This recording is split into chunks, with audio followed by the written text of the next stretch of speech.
My guest today, Shundrawn Thomas, is a professional investor and corporate executive with 27 years of high impact leadership in the world's premier financial services institutions. As an executive, he is a pace setter in diverse organizational transformation and a trusted strategic advisor to the C suite and boards of directors.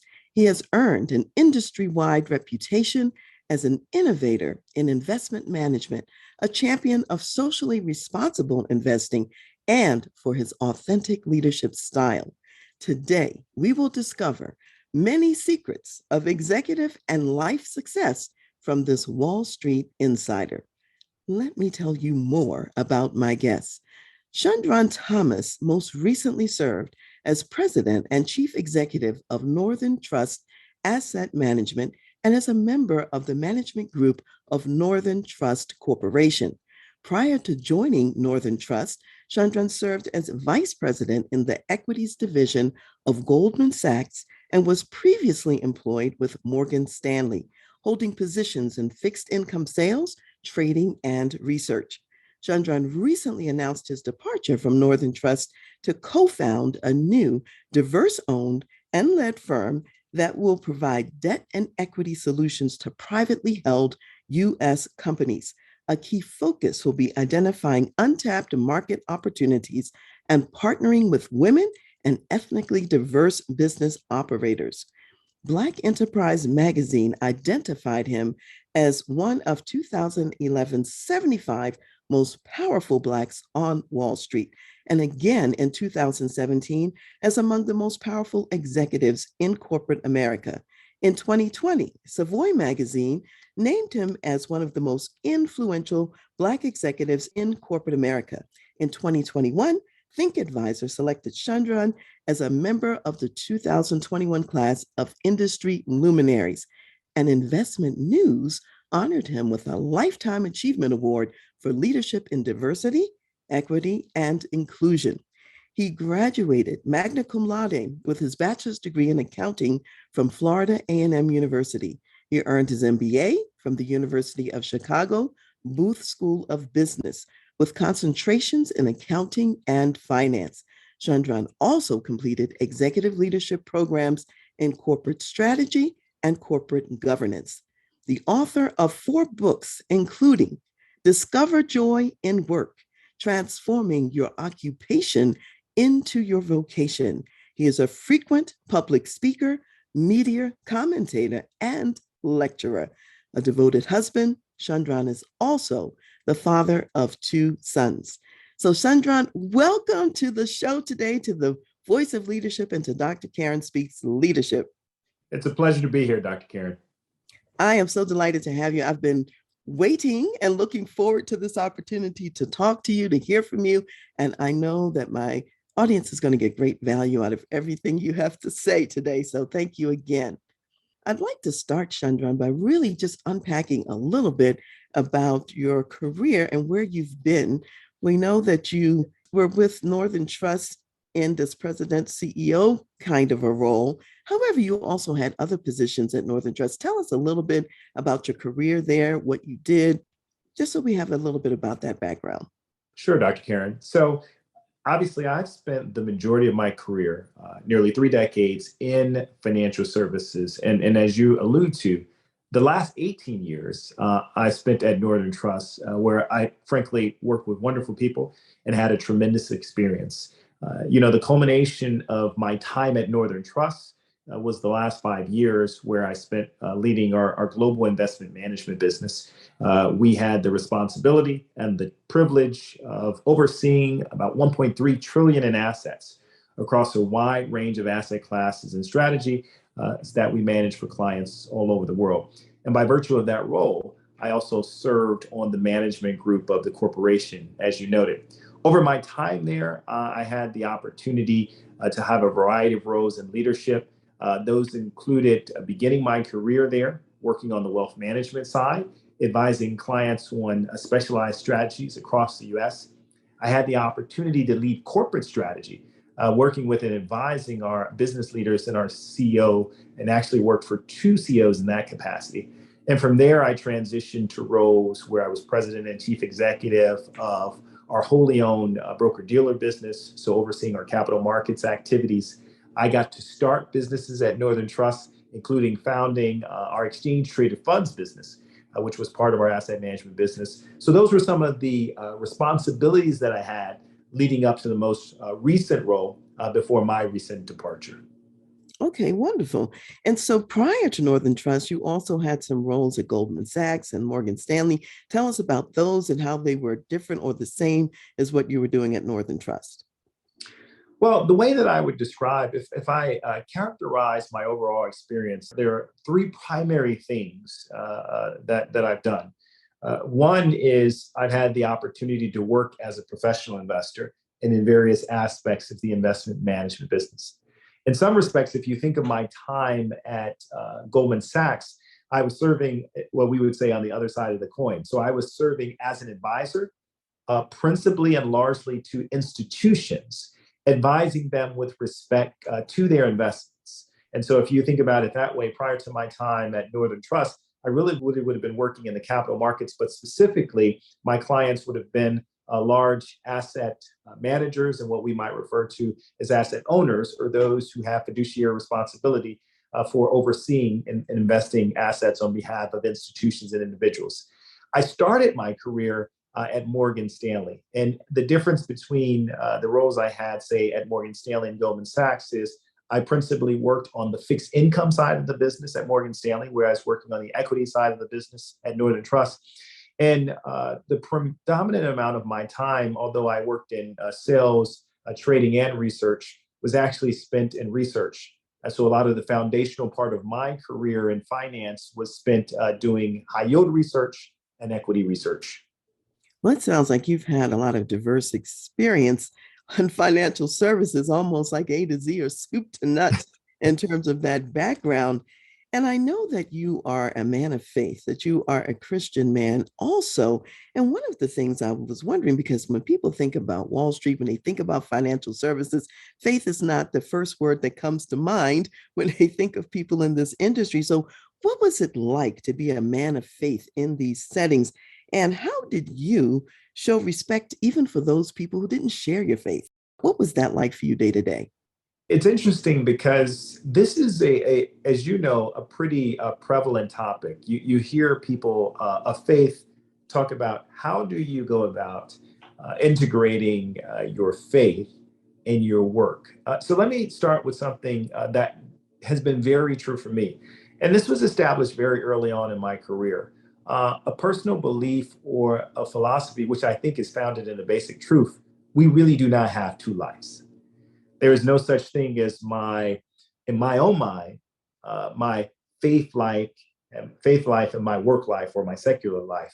I believe that we have to be our best selves, bring the fullness of who we are to all of our experiences and all of the aspects of our lives. Now, I'm not Pollyanna in any way. I realize sometimes the challenges people may have or they feel, at least in that context. But that's something for me, Dr. Karen, that was settled very early. One of the ways that I think about this is in the articulation of one's values. So values are deeply held beliefs. And I tell people, and I share very transparently my beliefs, and at the top of the list for me is my faith. But to the question of how does that impact or affect how I deal with others, one of the ways it affects how I deal with others is I believe every single person is created in the image and likeness of God. And I believe we are to love every single individual. And that love is not predicated on what they believe, if those beliefs are the same or common or different than mine, right?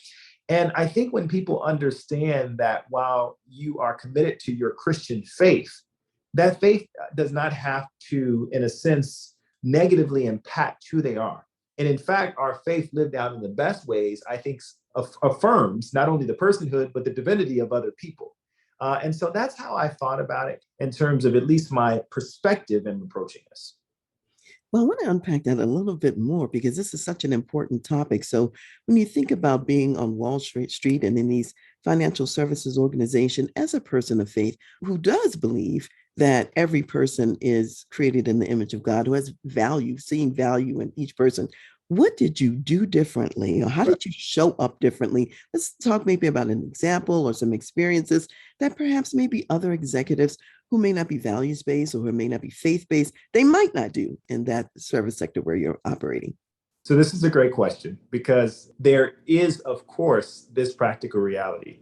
As soon as you as an individual articulate and espouse faith, as soon as you maybe more specifically articulate values, deeply held beliefs, there will always be some conflicts, right?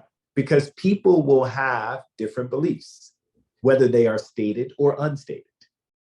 And so one of the challenges that we all have to work through is, how do I live out my deepest beliefs, my faith, in a sense, in a pluralistic society where people may not only believe, but because we behave based on what we believe, behave differently. I think there are a couple of things, and I'll touch on very quickly at a high level three. And if you want to unpack more, we can do that. But the first thing is, I think you have to be transparent. So one of the challenges I actually believe sometimes people of faith have is a reluctance to be transparent about what they believe. And the problem that we have in that regard is then people don't really know who they're dealing with. They don't know what you stand for and what you believe. And so we're trying to be so politically correct. There is an opaqueness, maybe a lack of authenticity, whether it's intended or not. So that's the first thing. You have to be true and articulate about what you believe. The second thing is, you can't simply force your beliefs on others, because if I'm going to be transparent, if I'm going to want to share what I believe, I have to be open to understanding what others believe. Now, I want to be clear here. It doesn't mean that we will agree on everything. It doesn't mean we will share always the same values, but it means I actually have to respect what other people believe, and I actually have to be open and intellectually curious, right? Three, it is important then how you approach situations when beliefs are in conflict, right? And so you have to first accept that those situations, it's not if they come, it's when they come. And so understanding how you go about that and always extending grace in whatever your approach, those are the three things that I would start with that are fundamental, Dr. Karen. Yeah, those are really, really important. And so you've been sort of implying and saying that there are times when there's going to be conflict and when there may be beliefs and values that could be in conflict with one another in the workplace.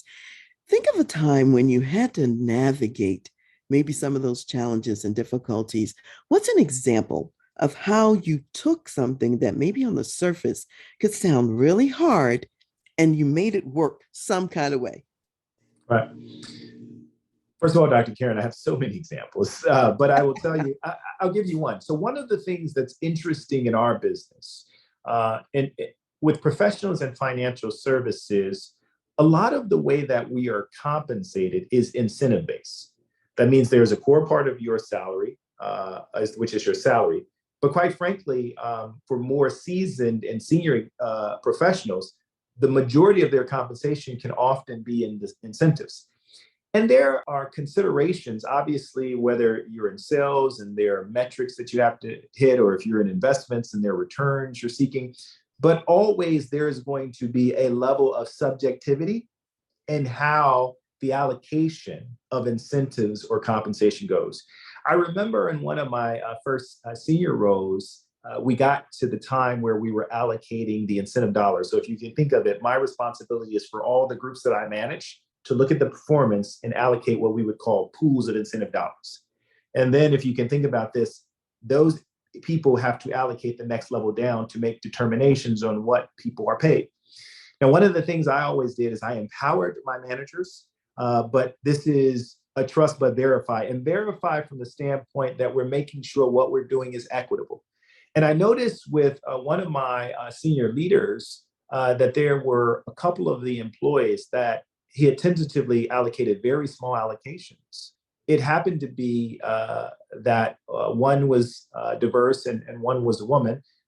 But I was trying to understand the context of that because for me, it just didn't seem equitable. And I know this may seem like a small thing, but in our kinds of businesses, this can happen all the time.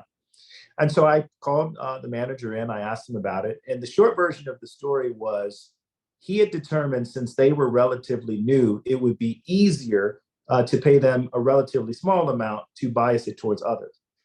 And Dr. Karen, you'll appreciate this. You can think of the parable of the vineyard and the workers and the principle which was used by the good vineyard owner. And while I didn't quote the passage, that was aligned with how I believed in principle. And so, in short, I explained to this individual we were making long-term investments in people who were part of our team. And if we were going to expect from them exceptional service, we had a responsibility to treat them equitably and exceptionally well. So we changed the allocation of how we pay. Now, that initially caused some tension, but over time, I developed a strong relationship with that manager, in part because he saw over time the consistent principled approach that I took to everything that I did. Yeah, that's very powerful. In other words, you weren't just trying to bias the system in favor of a few people who maybe you cared about.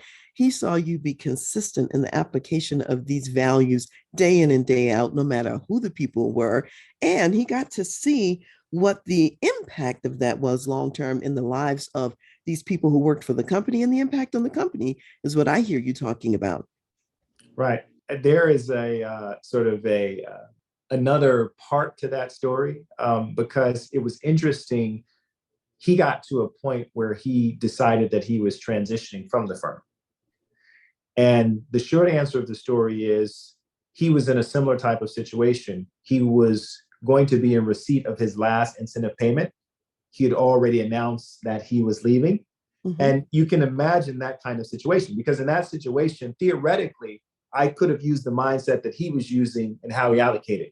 You're leaving, so maybe we'll pay you less. But again, my principles were already always consistent. That incentive was based on the contribution he made during that period of time.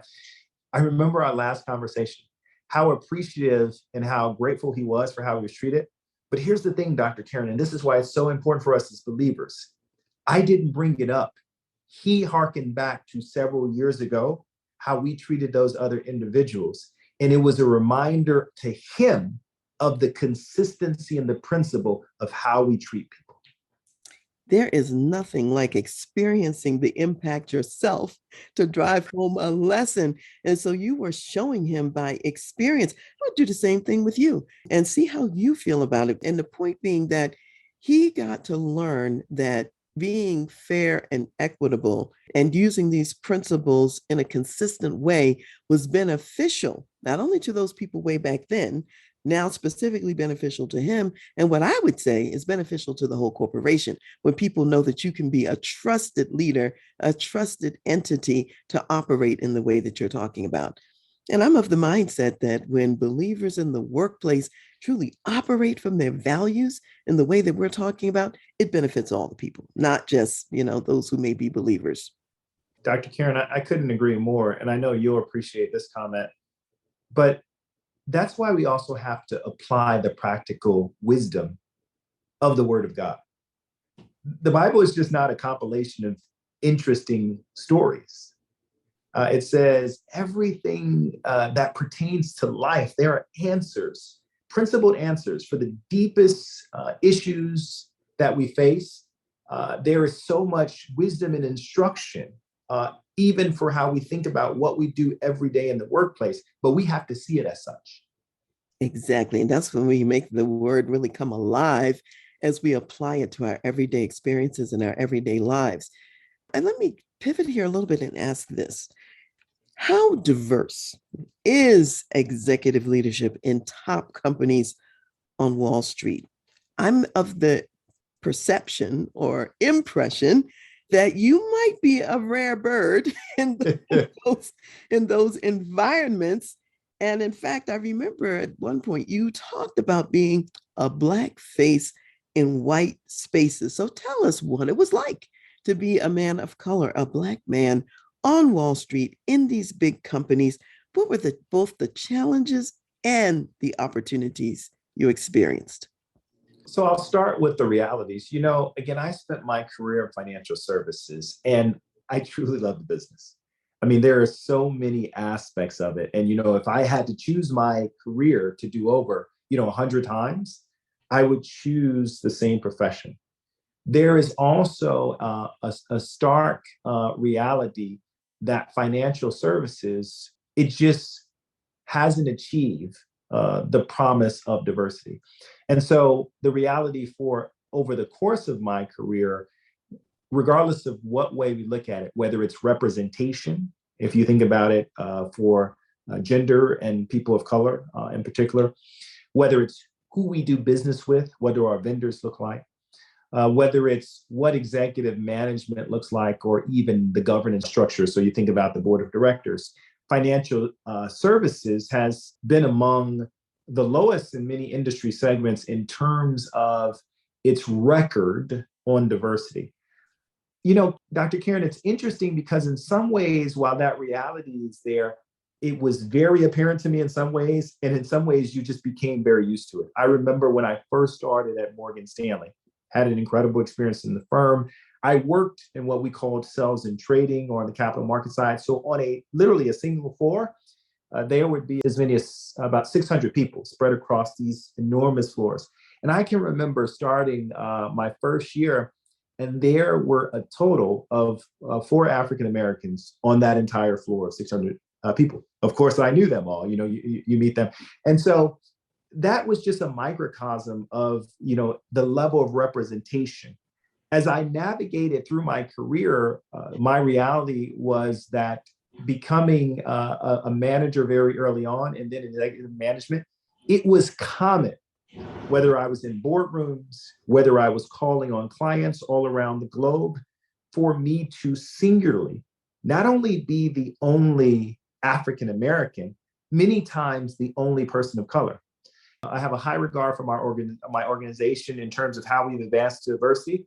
But to be sure, in 2017, right, and we're nearly close to 130 years into the lifespan of the organization, I was the first person of color on the executive management team.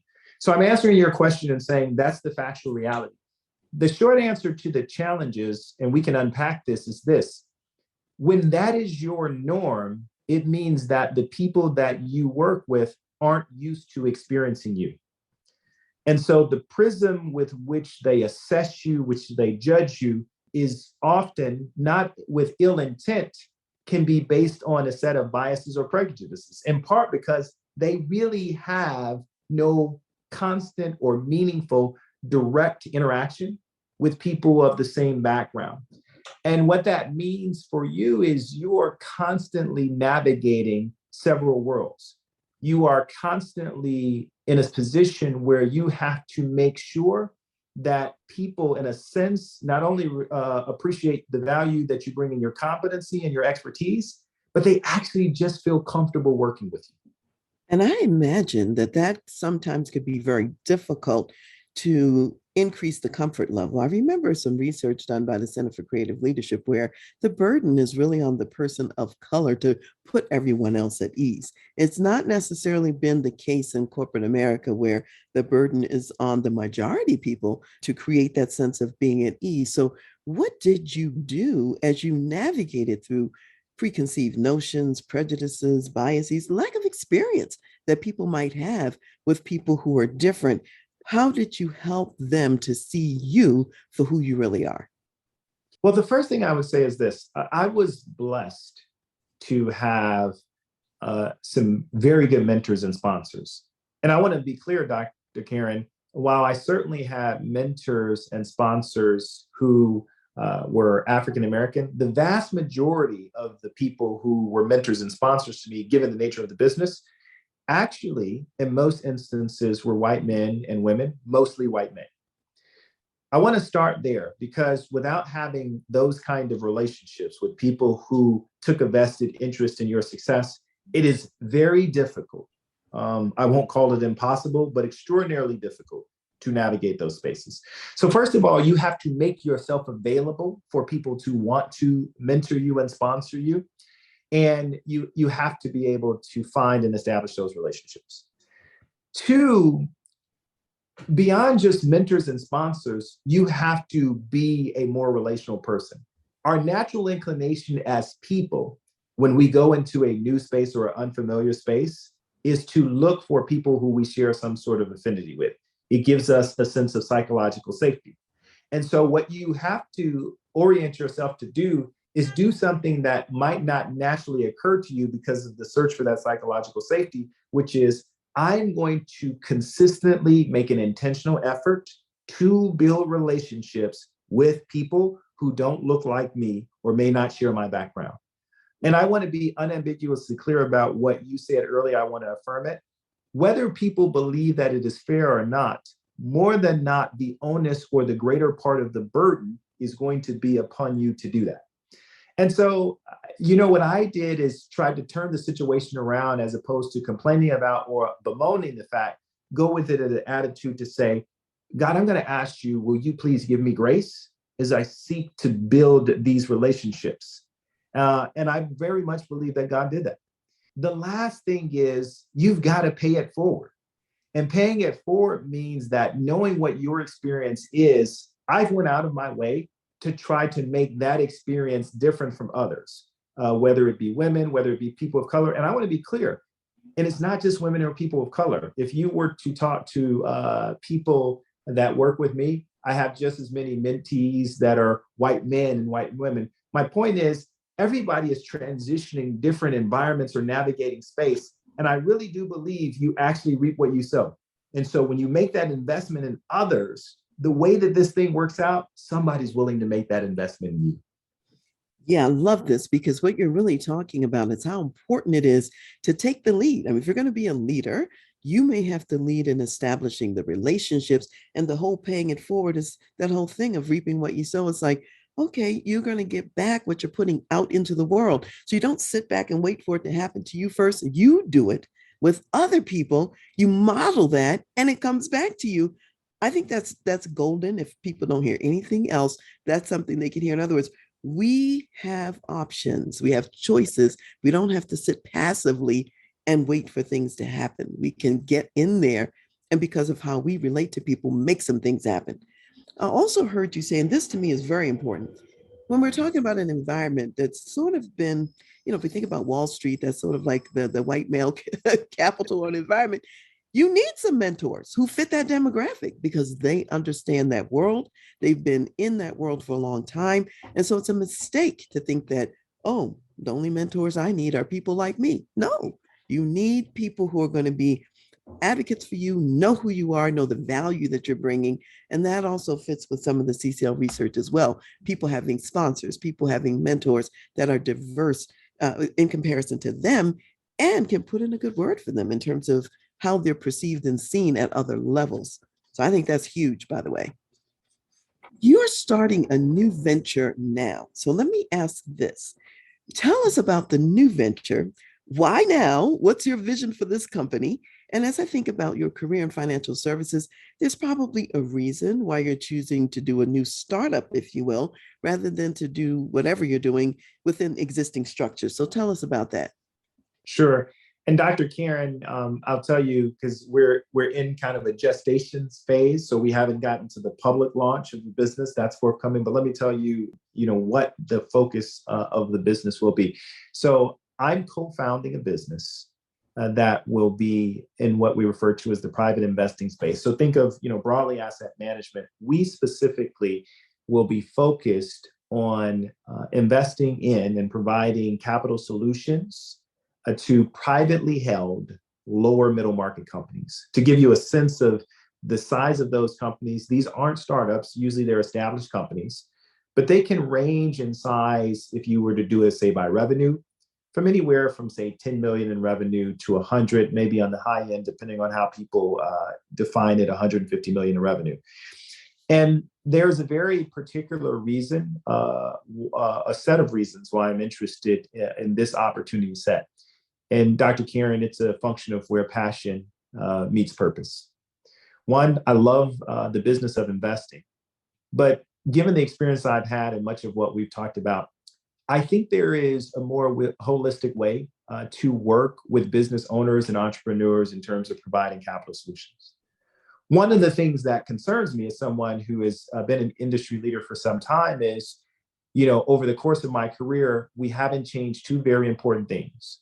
Women-owned businesses and businesses that are led by ethnically diverse people or people of color do not have ready access to the financial capital and the relational capital they need. And so they have trouble, if at all, they're able to scale their businesses. The second thing that I see is in our business, which has been so important to not only our economy and economies around the world, there is such a small cohort of companies that are sizable and of scale that are led by ethnically diverse people. And so I want to change that dynamic. Given the privilege that I've had to do the things that I've done and the relationships I've built and what I've learned, I would like part of my legacy when I move on to doing other things to be, I've been part of building a true business of scale that's led by diverse people, that we've made a significant contribution to expanding the access to capital to, yes, all businesses we work with, but specifically expanding that for women and people of color. And that we've done it in a way that we've not only provided superior investment and returns to our investment clients, but we've done it in a way that we've provided measurable social impact. And so that's why I'm going to do what I'm doing. Oh, I just love this. So, first of all, let me say thank you for your passion meeting purpose and deciding to do this because it's a risk also to you and doing a startup yourself. And of course, when passion does meet purpose, we're willing to take those kinds of risks and do what we really feel that we're called to do. So, you've had a lot of experience in the financial services world that's prepared you, I would say, for this moment. Talk a little bit about that. What have you learned from the relationships and the companies that you've worked with already that's going to make a difference in how you lead in this new venture? There are several lessons over the course of the career, a couple of prevalent ones that'll be really important in this context. One is, I'm a big believer in socially responsible and sustainable investing. I'm a fundamental believer, and I've seen it in practice, and we've demonstrated in the kind of products and strategies we've managed in my prior role that you can not only produce good investment returns, as a matter of fact, exemplary investment returns, and do it in a way that has positive impact. You can do it in a way that reinforces principles that are important to a strong, functioning, and equitable capital market. And so that's really important to me. And so it's one thing to think as a theory that can happen, but when you've had the kind of experiences that I've had and we've been able to demonstrate that, that very much informs and gives a level of confidence to pursue these kinds of things. That's number one. Two, I've seen in various ways that notwithstanding how much value we've seen created in our system of capitalism, which I believe from an economic system is the best system there is, it's not perfected. So to say that it's the best system is far from saying it's perfect, and it's far from saying it's equitable. And so I do think there is a more superior form of capitalism that creates greater economic opportunity for all communities, right? And I've seen that, and I see rising leaders who believe in that. So that's something else that informs, some of my thinking. The third thing is I've come to understand in a deep way the importance of what I would refer to as relational or social capital. And so while businesses certainly will struggle, can even be starved for the lack of financial capital, in many instances, it's even more important for them to have social capital, to be connected to the resources, the best thinking and advice that they need to build their business. So to understand that component of driving success in business. The last thing beyond just my experiences building businesses within Northern Trust, I tell people I have my own entrepreneurial business. I launched a retail business and we have published interests. I like to say to people, I've lost money with the best of them. But what I would say is my various entrepreneurial experiences has helped me in some way. If you can appreciate this, and I'll end with this comment, it's hardened me such that, as the poem says, if you can meet with triumph and disaster and treat those two imposters just the same, Paul would say, I've learned to be abased and abound, right? And I think that's important when you're going to take on entrepreneurial risk. Oh, that's a wonderful example and picture of it, because you're going to have a little bit of both, and you can't throw in the towel and give up just because the hard times have come. And that's where passion and purpose really make a difference, because you can stay on track even though you're running into challenges. So when you talk about socially responsible investments and you talk about the fact that those are still profitable for the investors, let's give some examples of what does that mean? What does that look like? So people have an idea of what is socially responsible as opposed to maybe in some other category. So there are various aspects of, social responsibility that you can think about. So for example, you can think of workforce development and training. Think about in the US, and this is one of the things that frustrates me sometimes. I see surveys that say we have a talent drought, right? And the way that I think about it is, if you think in our economy, I don't think we're short on talent. I don't think that we've made the appropriate investments in people to equip them with all of the ready skills that we're demanding. But people are infinitely talented if we will take the time to invest in them. And sometimes what happens in pursuit of short-term financial success or profitability, one of the things that gets cut, right, is the investment that you make in the workforce or development of people. So one area of social responsibility is companies that are focused on driving that development of the workforce. They are not only equipping and creating a social good because of the skills that they're investing in people, but they're actually having success in their business. Other areas could be areas like quality education, right? You're seeing some very creative ways that companies are supporting their workforce to have the means and the resources that they need to continue or reinvest in their education. Or they might be channeling some of the profits for their organization to other entities outside the organization that are building on that. Another area of social responsibility is around diverse representation, equity, and inclusion. And so having a set of business principles that say not only are we going to have diverse representation among our ranks and our management, but we're going to be thoughtful in terms of creating more opportunities for diverse business owners to do business with us.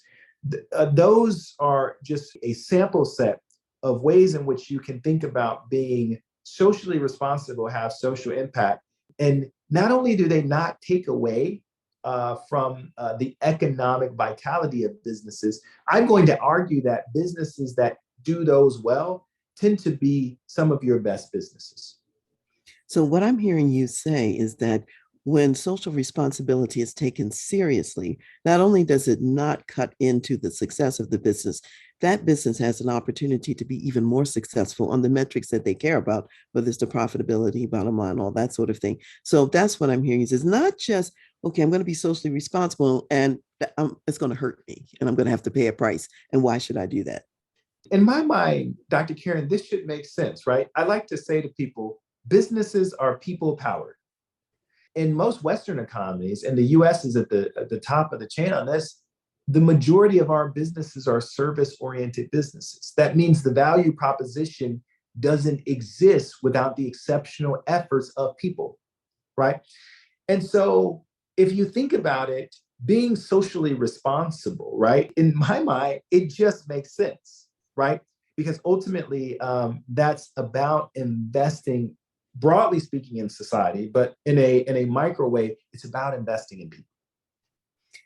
I'm thinking about times when I have been a consumer in a business setting and have been, let's say, in front of someone who maybe didn't get this kind of development that you're talking about, and their customer service, customer experience skills, let's say, really are lacking. And the way that how would I say, reflects on the business and how I might view that business and whether I want to continue to do business with that business. I think a lot of people forget that those frontline people who are interacting with your ideal customer or client, they are modeling something. And you have to say, is that the message that, we want our best clients and prospects out there to have about us? Just quickly, it brings to mind, I was talking to a friend. He's a medical doctor. He has a specialist practice, and he's a part owner in a practice. And he was saying when he recently joined, what struck him is how poor the service was of the individuals that they had staffing the reception and serving the customers. And so he said what he did early on to his partners is he said, I want us to revisit what we're actually, he started with, before training, the pay. He said, we're just really not paying competitively, and we're not investing in the people. And this has real impact on our business. And he felt so strongly about it that he said he was willing to take less economics, because he said the long-term value of that would be so important to the company, just because of what you said, the nature of that client experience. So again, these things tie together. They're not just, sort of theoretical things or throwaway statements to make people feel good. They have very real economic consequences.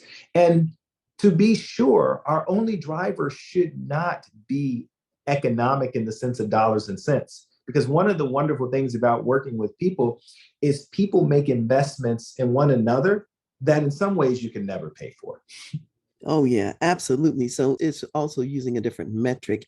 And an investment in people is really an investment in the company. It's an investment in success that people maybe have undervalued, perhaps in the past, really haven't thought about what that really means and what that really looks like. So now that you're going into this new venture, share with us a little bit about what is your philosophy of leadership? How do you define it? And how are you going to bring this style of leadership forward in your new company? Sure.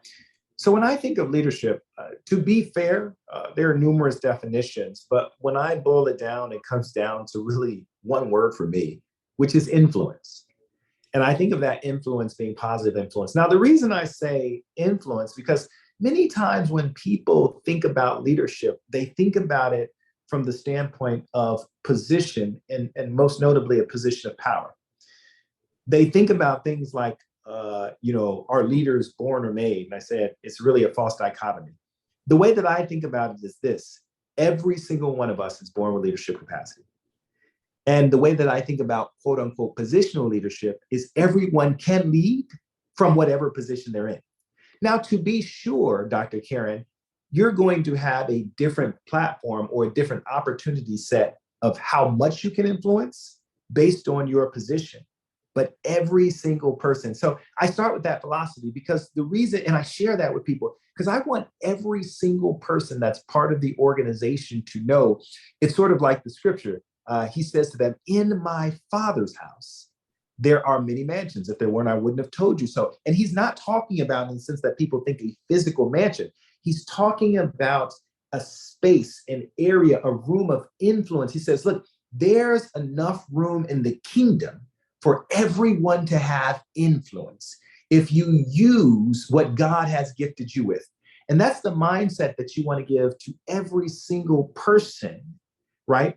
As that's part of your organization. And then you want to empower them in whatever their areas of influence are, such that what you're doing is you're always building leaders, right? The thing that when you do that is, from a philosophy standpoint, to be a good leader, you have to be humble. So we stress humility, but not talking about it, it's demonstrating it. And I believe there is no such thing as being an exceptional leader if you can't, in the same sense, demonstrate exceptional fellowship. It was why, disciples, including Paul, would say things like, basically, follow me as I follow Christ. Like, I don't even have a right to ask you to take my lead if I can't demonstrate to you that I'm willing to humble myself in the right circumstances, in the appropriate circumstances, and take the lead of others. So that's the other thing that we talk about, and the things that you want to model from a leadership standpoint. The last thing I would say is all of us are truly fearfully and wonderfully made. And what that means is we will lead differently. There's no one way to lead. And so one of the things I believe in, and you can use tools to help people find out what their strengths are, what their inclinations are. But the thing is to help people understand what's their orientation towards leadership, what's their bag of tools, so to speak, what's the most effective ways in which they lead, so that you're helping them cultivate their leadership. Actually, this is a great picture and a great example because if I think about the Apostle Paul, if I think about the Apostle Peter, they led in different ways, and yet they both were very effective. And they used the personalities that God gave them, the experiences that God gave them, and led from who they are to be effective in the ways that you're talking about. So you're really talking about sort of customizing the approach. So it's not just a cookie cutter, and you have to put on Saul's suit of armor on everybody. David said, I can't fight in this. So you're really talking about the customized aspect of it, which I really, really appreciate. And then when you were talking about followership, when I was in the military, I was stationed at West Point as one of the assignments that I had. And there's sort of a motto that really from the ranks of great leaders really come people who are first great followers. And so it is that back and forth, that yin and yang, you lead and you follow. You're able to do both. So who are some of the leaders that you admire and maybe some of the ones you might have modeled in some way uh, because you thought that what they were doing made sense? Yeah. Well, I'll start. Over the course of time, there are leaders in all of the organizations that I've worked for that, you borrow different examples of how they led and what you've seen. And so that's more of a general observation. Some of the specific names that come to mind for me, I really have always been a student and impressed by the life and the work of Dr. King. Part of it is to believe that he could take on the mantle he did. And think about how young he was when he started down that path. And I think a lot of people don't appreciate the weight that is upon leaders. I mean, when you're in the crucible of that leadership, to do it in a way that basically he did not choose to fight force with force. That, there are certain aspects of who he was as a person, as a leader. I always think that it's just a phenomenal example of leadership. I think of Nelson Mandela in some similar ways. I think of a leader like John F. Kennedy. People, it's almost like a throwaway comment, but his vision in a number of different areas, including focusing on space exploration in the way that he did, and how you could organize a nation of people around that. And so many people, we think about the getting a man on the moon, but everything that came out of that in terms of technological development and all those things, because this was a person of vision. I think most about the best leader that I have known in the example that I constantly look toward, and that's Jesus Christ. And it's not simply because I'm a Christian or a person of faith. I mean, when you really study the life of Christ, the way in which he led, the way that he intentionally developed others, the level of compassion that he showed for so many different people, the humility that he lived, notwithstanding what his status was and what his power was, right? I mean, I could live 3 lifetimes and not consume all the leadership lessons, but certainly that's one that stands out for me. And then the most proximate to me, I have to say this, my parents, who are also my pastors, if God didn't bless me any other way, but to give me the 2 parents that he did in the leadership example, they still show before me every day. I am so glad you mentioned your parents because I was going to ask you about them next. I wanted to ask you about, they're not corporate executives, okay? They're pastors, and yet I know that they've made a great difference. They're some of your most important advisors. And I want you to talk a little bit about why their advice and counsel is so important to your success, and also your wife. Your wife is an important part as well. Yeah.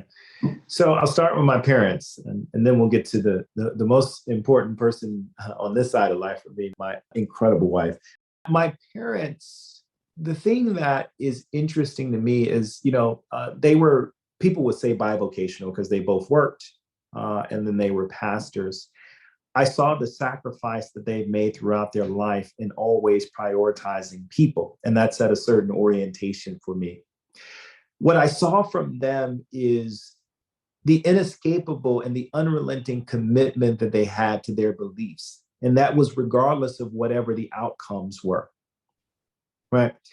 And I saw the truth lived out in their lives. not something that they said and then that their words were dissonant. And the reason that they are such important advisors to me is because, well, again, they didn't work in financial services, could not necessarily be intimately concerned with some of the nuances of much of what I do.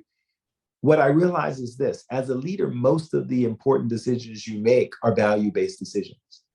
And so their ability to advise me on values-based and principle-based decisions are second to none. My wife, all I will say, because I could say so many things, is I really do mean this. I sit in a position where a lot of what I do is visible, and people can affirm the things that they see because they're visible. But so many of the best part of us, because we're one, is her. Her stability, her consistency, her discipline, her love, her prayer life, her exceptional qualities that she gives, not needing to be seen all the time, are such an example that I can't even put a word on it. And then you couple that with, I think, in the right kind of marriage relationship, which is what I have, it's the closest experience that you have to knowing and experiencing the love of Christ. And so I experienced the love of Christ through her. Wow, that is really so powerful. I love that.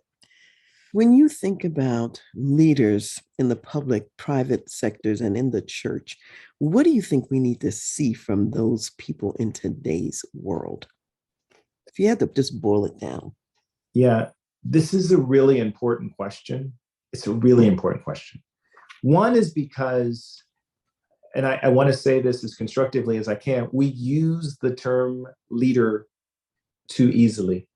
And we've applied the term leader to people who have positions or who are managers, who maybe in some respects, for lack of better terms, are overseers, but they really truly do not demonstrate the qualities of leaders. And so what I want to say for people who are empowered by their position, the first thing I would say, we need people to really step up and be leaders. And where that starts for me is with compassion. Compassion, if you literally look at the etymology of the word, it means to suffer with.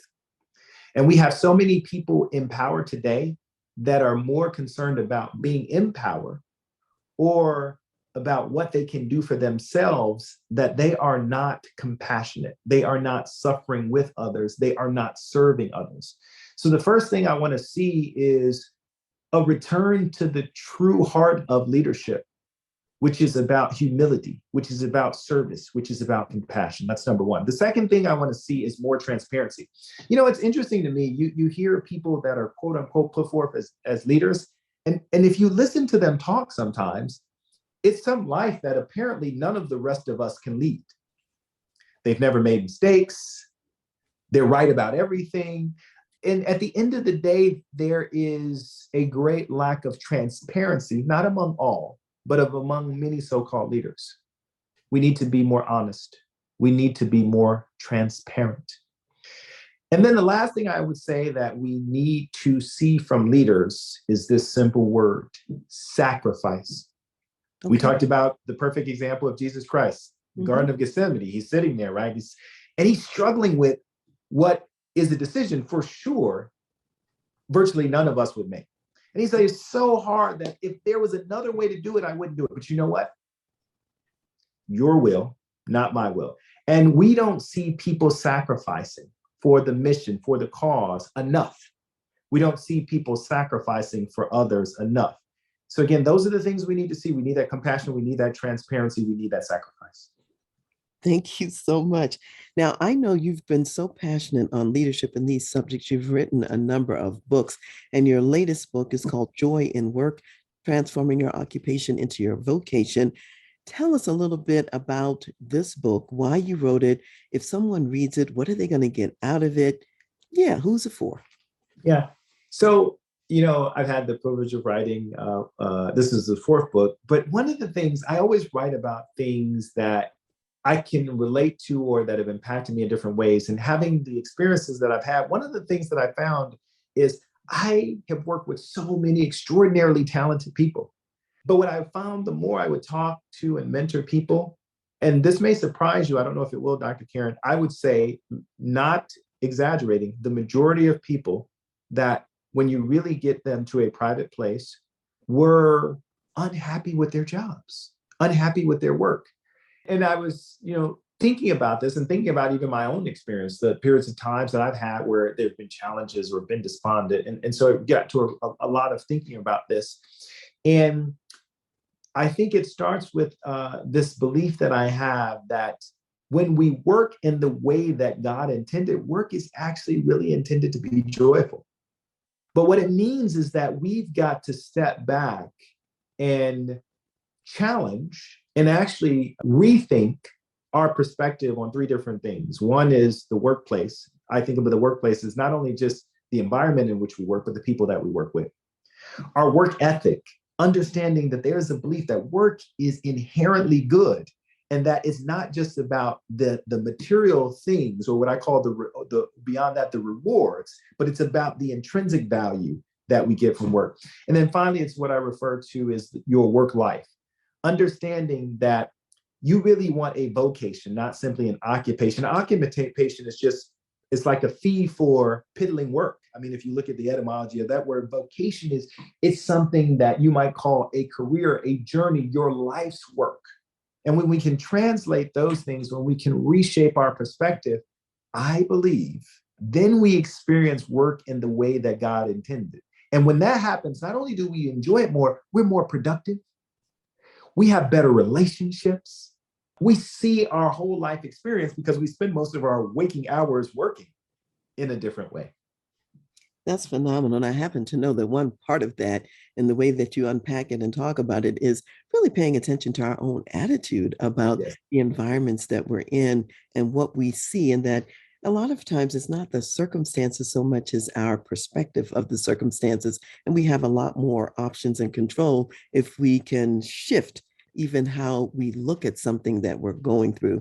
So I think, yeah, this book is great if you really want to understand work as a calling, if you really want to understand work as part of that purpose and passion that you were referring to, understanding it doesn't have to be a drudgery. God worked. And if we're created in his image, we're working as he worked in that sense. So that's very powerful in the way that I know that this book is kind of set up and where it leads. So how can people reach you, Shundrawn?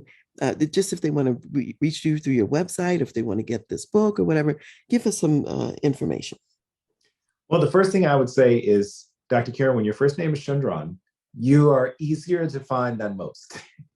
And that's because, for instance, the website is shundrawnthomas.com. And so if people go to the website, not only can they find information about the project, they find videos, but that's a place to connect. I know a lot of people in the professional workplace. One of the primary ways that people connect is on LinkedIn. So it's very simple. I'm at Shundrawn on LinkedIn. And similarly, on other means of social media, whether it be Instagram, where again, at Shundrawn, So for me, when your first name is Shundrawn, it makes it easy to present yourself, particularly in a digital world where people can easily connect with you and find you. Absolutely. You don't even have to put a last name because who else has that name? So in the show notes, that will be there so people know how to spell it and so on and so forth. So as we're wrapping up now, what are the additional words of wisdom that you'd like to leave for my audience of executive business leaders? Well, the first thing is just an encouragement to really find one's authentic self. And I believe that it's a continual journey where God is constantly revealing ourselves. But in finding that, to lead as our authentic selves and from our authentic place. And I think in order to do that, my own opinion is a couple of things have to be in place. You have to be humble. And I believe if you're going to be humble, you have to find yourself in the right position. And that starts with me as my position as it pertains to my relationship with God. Beyond that, encouraging people, transparency is so important. When we, in a sense, in an actual way or a proverbial way, are standing in the shadows or hiding in the shadows, my dad used to say, only bad things happen in the dark. And so I think there's something to be said figuratively about bringing ourselves to the light. It's like, Dr. Karen, we talk about the light of the word when it shines upon us. It encourages us, it pushes us to be our best selves. And I think that's important. The next thing I would say is I want to double down on this important thought around compassion. You know, if we're fortunate enough to be in a positional leadership role, it means that we have a greater measure, usually, of authority or influence or power. And God will judge us for what we do with that. And we have this incredible ability to do good in the lives of others. Some of it is as simple, Dr. Karen, is having the right affirming words and appreciating from our perch what that will mean in the lives of people if our words are seasoned with grace. And the last thing is sacrificing. Sacrificing not only means giving more sometimes than we feel like we can or should of our time, our talent, and our resources. Sacrificing also means dying to self. It means that whatever mission I've committed to, my ego can't be bigger than that mission. My self-interest can't exceed that. Now, for me, that becomes simple because my mission is a kingdom mission. I'm seeking first the kingdom. And so I've got to subjugate everything else in my life, including my own self-interest and my own ego, to the kingdom and the greater good. I think you've done a wonderful job of summarizing this whole episode. And a lot of times I'll summarize, but since you've summarized so well, I will only add one or two things, which is this. I think that what I'm hearing, Shundrawn, from everything that you're saying is that don't wait for things to come to you. You can lead from where you are, from your position. So make sure that you not only receive from the people around you and go after what you may need from them in terms of mentoring, coaching, whatever, also pay it forward. And that this is not a passive activity, this is a proactive activity. And I think that's important for people to hear. Too often in corporations today, people are waiting for the boss to come and do something. And so if you said nothing else, it's don't wait. You are the leader, go out there and do that. And that there's real value in living out our values consistently every day at work, so that even those who don't share those values begin to feel, experience, and see how it benefits them as well. To me, those are two profound things just to add to everything that you've said. So I want to thank you for being on the show with me today, Shundrawn. And as we are closing things out, I just want to read a passage of scripture that I think kind of captures a little bit about what we've been talking about. This is Romans, the 12th chapter, starting with verse 9, and it says, "Let love be without hypocrisy. Abhor what is evil, cling to what is good. Be kindly affectionate to one another with brotherly love. In honor, giving preference to one another, not lagging in diligence, fervent in spirit, serving the Lord, rejoicing in hope, patient in tribulation, continuing steadfastly in prayer, distributing to the needs of the saints, given to hospitality." I think that wraps it up. That's how you live, and that's the message that we can share with the audience. So to everyone out there, thank you for joining us today, and we'll see you next time.